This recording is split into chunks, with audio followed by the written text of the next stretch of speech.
नमस्कार।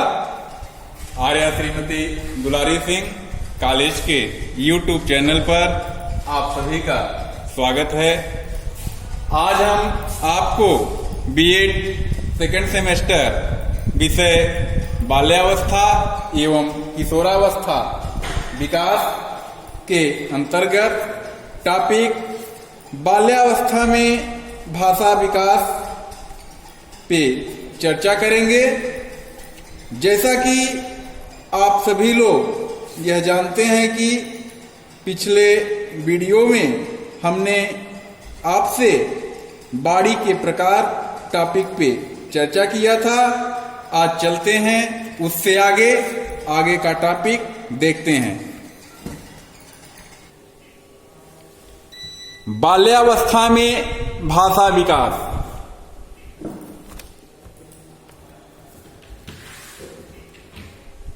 Language development during childhood.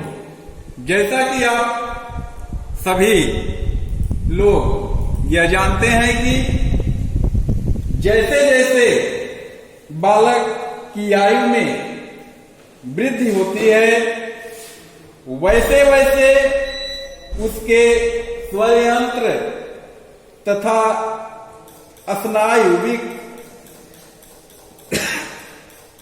अंगों में परिपक्वता आती जाती है। इसके फलस्वरूप धीरे धीरे उसका भाषा विकास तीव्र गति से होने लगता है। जैसे जैसे बालक की आयु में वृद्धि होती है वैसे वैसे ही स्वरयंत्र तथा स्नायुविक अंगों में परिपक्वता आ जाती है और धीरे धीरे बालक के भाषा विकास की गति जो होती है वह तीव्र हो जाती है। बाल्यावस्था में बालक शब्द से लेकर वाक्य निर्माण की क्रिया में दक्षता प्राप्त कर लेता है। शब्द से लेकर वाक्य निर्माण की प्रक्रिया जो होती है इसमें बालक दक्षता प्राप्त कर लेता है। बाल मनोवैज्ञानिकों का मानना है कि बाल्यावस्था में बालिकाओं का भाषा विकास बालकों की तुलना में तीव्र गति से होता है। बालिकाओं का जो भाषा विकास होता है वह बालकों की तुलना में तीव्र गति से होता है बाल्यावस्था में, और लड़कों की अपेक्षा उनमें वाक्यों में शब्दों की संख्या अधिक होती है। उनके जो वाक्य होते हैं लड़कों की अपेक्षा लड़कियों में शब्द अधिक होते हैं। बाल्यावस्था की ये विशेषता है। बाड़ी के प्रकार उनके जो हैं बाड़ी की जो दक्षता होती है। इसके अतिरिक्त भाषा प्रस्तुतिकरण में भी बालिकाएं बालकों से तेज होती हैं। प्रथम 6 वर्षों तक यह गति तीव्र रहती है, यानी कि शैशवावस्था तक। प्रथम 6 वर्षों तक शैशवावस्था 5 वर्ष, कहीं कहीं मनोवैज्ञानिकों ने 6 वर्ष को भी मान लिया है। तो बाल्यावस्था का स्टार्टिंग जो होता है प्रथम वर्ष जो है यह गति तीव्र रहती है और फिर मंद हो जाती है। बाल्यावस्था में भाषा विकास पर घर, विद्यालय, साथी समूह, परिवार की सामाजिक व आर्थिक स्थिति तथा उचित निर्देश का प्रभाव पड़ता है।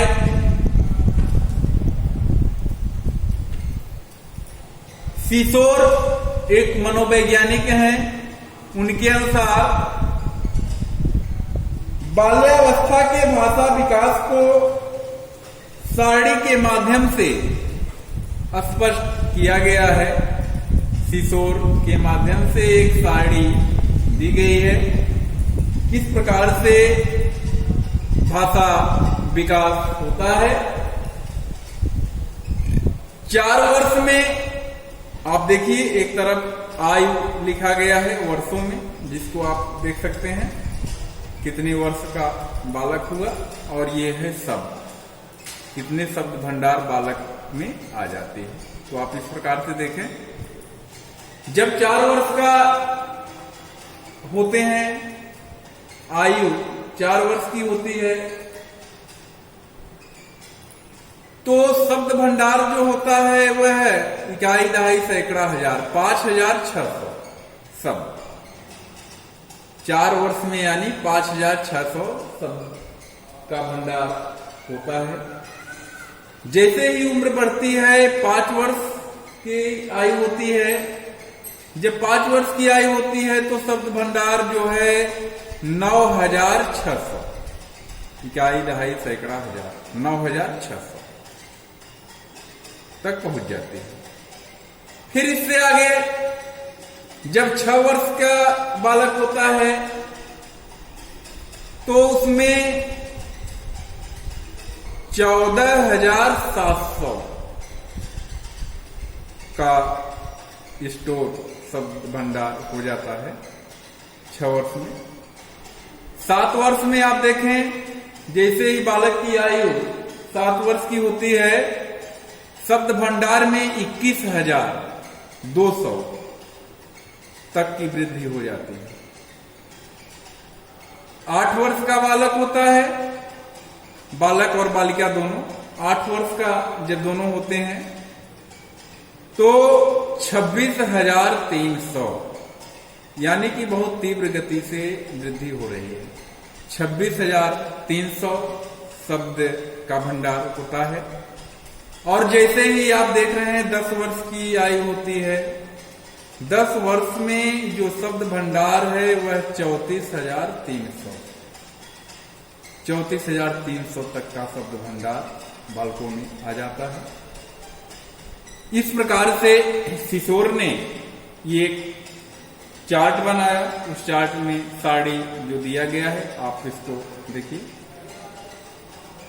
बालकों के शब्द भंडार पर वंशानुक्रम, हेरिडिटी सभी जानते हैं। वंशानुक्रम क्या है? ऐसे गुण जो हमको जन्मजात मिलते हैं, माता पिता से स्वतः आ जाते हैं, वो वंशानुक्रम होता है। तो बालकों के शब्द भंडार पर वंशानुक्रम एवं वातावरण, जैसा वातावरण होगा, जिस परिवेश में बालक का जन्म होता है, उसके पास पड़ोस परिवार जिस प्रकार के होंगे, उनका वातावरण जैसा होगा वो बच्चों पे प्रभाव डालता है। तो शब्द भंडार पर वंशानुक्रम एवं वातावरण दोनों का प्रभाव पड़ता है। बालक का वातावरण जितना विस्तृत होगा, शब्द भंडार उतना ही विस्तृत होगा।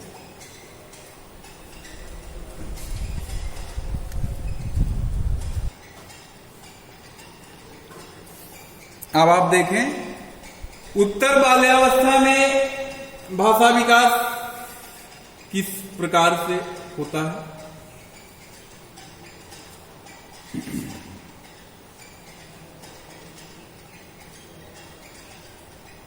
जैसे जैसे बालक की आयु बढ़ती जाती है, वैसे वैसे उसकी भाषा में गुणात्मक और परिणात्मक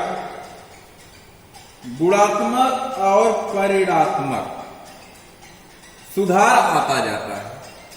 जैसे जैसे बालक की उम्र बढ़ती है, उसकी भाषा में जो है सुधार होने लगता है। और ये सुधार किस प्रकार से होता है? गुणात्मक और परिणात्मक। भाषा अधिक सुडौल होगी, सुंदर होगी, त्रुटियां कम होंगी। तो इस प्रकार के जो भाषा बोलने की जो दक्षता होती है वह बच्चों में आ जाती है। उत्तर बाल्यावस्था में बालकों के शब्द भंडार, वार्तालाप की सामग्री, बोले तथा लिखे गए वाक्यों की जटिलता व लंबाई तथा भाषा की अभिव्यक्ति के ढंग में अंतर आ जाता है। आप देखिए, उत्तर बाल्यावस्था की जो भाषात्मक विशेषताएं हैं वे इस प्रकार से हैं। शब्द भंडार, जो शब्द भंडार होते हैं उनके शब्द भंडार दो प्रकार का होता है। पहला है सामान्य शब्द भंडार और दूसरा है विशिष्ट शब्द भंडार। सामान्य शब्द भंडार, दूसरा विशिष्ट शब्द भंडार। संपूर्ण बाल्यावस्था में सामान्य शब्द भंडार का विकास तीव्रता से होता है,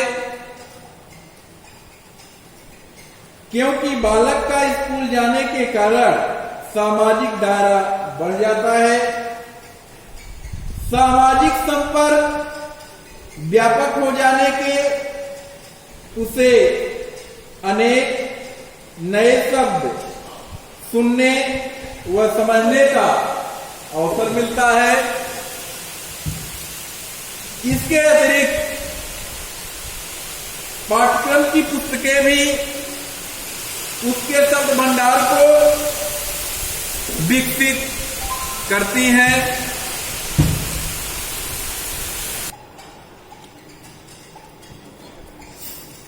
शब्द भंडार दो प्रकार का होता है, सामान्य शब्द भंडार और विशिष्ट शब्द भंडार।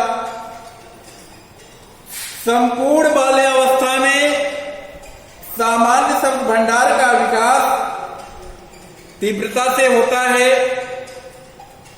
क्योंकि बालक का स्कूल जाने के कारण सामाजिक दायरा उसका बढ़ जाता है। सामाजिक संपर्क व्यापक हो जाने के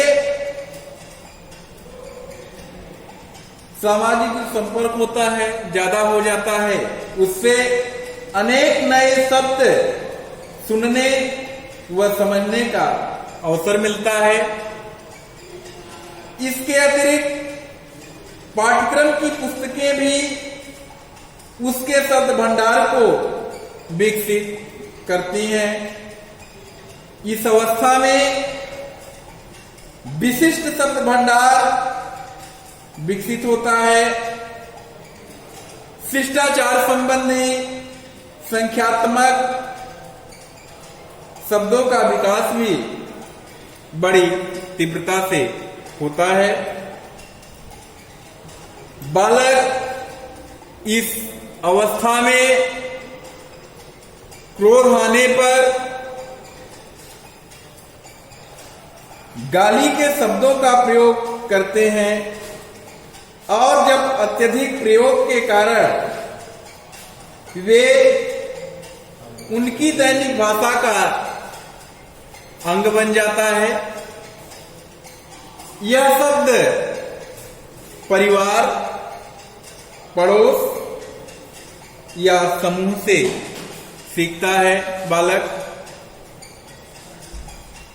देखा गया है कि बालकों की अपेक्षा बालिकाएं गाली का प्रयोग कम करती हैं। इस अवस्था में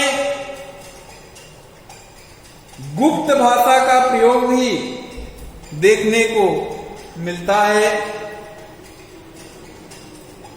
जिसे बालक अपने रहस्यों के आदान प्रदान के लिए स्वयं ही विकसित कर लेते हैं।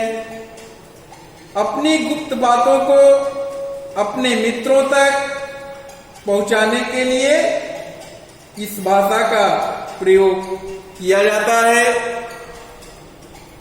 लड़कों की अपेक्षा लड़कियों में इसका प्रयोग अधिक देखा जाता है।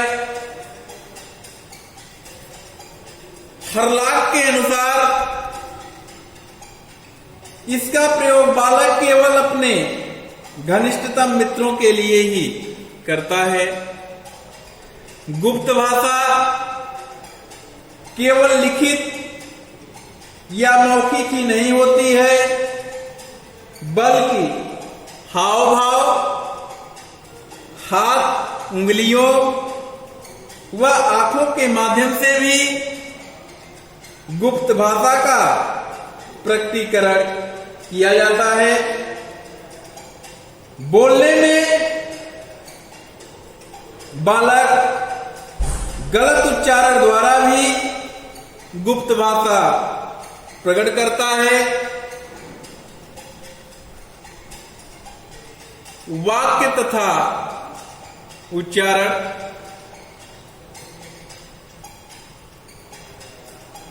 उत्तर बाल्यावस्था में बालकों के वाक्य लंबे व जटिल होते हैं। उनके वाक्य मिश्रित व संयुक्त प्रकार के होते हैं। वे एक ही वाक्य को कई प्रकार से लिख सकते हैं व बोल सकते हैं, अर्थात इस समय उनकी भाषा में अपने विचारों का भी समावेश हो जाता है। व्याकरण की दृष्टि से भी इस समय भाषा परिष्कृत हो जाती है। अब वह प्रश्नसूचक, आदेशात्मक, विस्मय बोधक तथा निषेधात्मक वाक्यों के अंतर अच्छी तरह से समझने लगता है। भाषा सामग्री, बालकों की भाषा सामग्री दो प्रकार की होती है। एक होती है स्वकेंद्रित,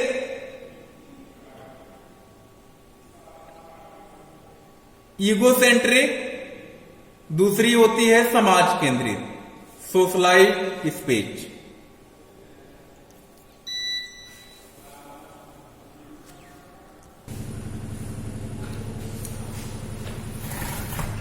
भाषा सामग्री दो प्रकार की होती है, स्वकेंद्रित और समाज केंद्रित। अब आप देखिए किशोरावस्था में भाषा विकास किस प्रकार से होता है। यह है भाषा विकास की दृष्टि से किशोरावस्था अति महत्वपूर्ण मानी जाती है। इस समय वह अपने वयस्कों द्वारा निर्धारित मापदंड के अनुसार ही भाषा का प्रयोग करता है। उसकी भाषा में सूक्ष्मता और बौद्धिकता की झलक मिलती है। इस समय उसकी भाषा का स्वरूप स्वनिर्धारित होता है। उसके शब्दों में भाव की गहनता तथा शब्दों की जटिलता होती है। उच्चारण में शुद्धता आ जाती है और व्याकरण का प्रयोग संतोषजनक होता है। इसके अतिरिक्त किशोरावस्था में संवेगों की बहुलता होती है। इससे भी भाषा विकास प्रभावित होता है। कल्पना शक्ति का बाहुल्य होने के कारण इसी अवस्था में वे कवि, कहानीकार, चित्रकार, नाटककार, अभिनेता, विचारक आदि बनने की सोचते हैं, जिसमें भिन्न भिन्न रूपों में उनकी भाषा का परिष्कृत रूप प्रकट होता है। विपरीत लिंग के प्रति आकर्षण होने पर उनकी भाषा में सौंदर्य, माधुर्य झलकता है। किशोरों का भाषा विकास उनके सामाजिक समायोजन में सहायता प्रदान करता है। किशोर चिंतनशील तथा संवेदनशील प्राणी होता है। वह अपने चिंतन व संवेगों को भाषा के माध्यम से अभिव्यक्त करता है। भाषा के उचित प्रयोग से वह समूह के बीच अपना एक स्थान बना पाता है, जिससे सामाजिक समायोजन में सहायता मिलती है। इस प्रकार से आपने आज बाल्यावस्था में भाषा विकास को देखा, किस प्रकार से बालकों में शब्द भंडार की वृद्धि होती है, भाषा की दक्षता आती है। तो बाल्यावस्था में और किशोरावस्था में किस प्रकार से भाषा विकास होता है आपने देखा। अब हम आज का वीडियो यहीं पे समाप्त करते हैं और आप सभी लोग इस वीडियो के माध्यम से इस टॉपिक का नोट्स जो आपको बताया गया है, तो इस वीडियो के द्वारा जो आप पढ़े हैं और इस टॉपिक का नोट्स आप तैयार रखें, क्योंकि आने वाले परीक्षाओं में इस टॉपिक से बहुत सारे क्वेश्चन बनते हैं, वो आपके लिए भविष्य में सहायक होंगे। और अब आपसे अगले वीडियो में इससे आगे का टॉपिक लेके आपसे फिर मिलेंगे। तब तक के लिए नमस्कार, धन्यवाद।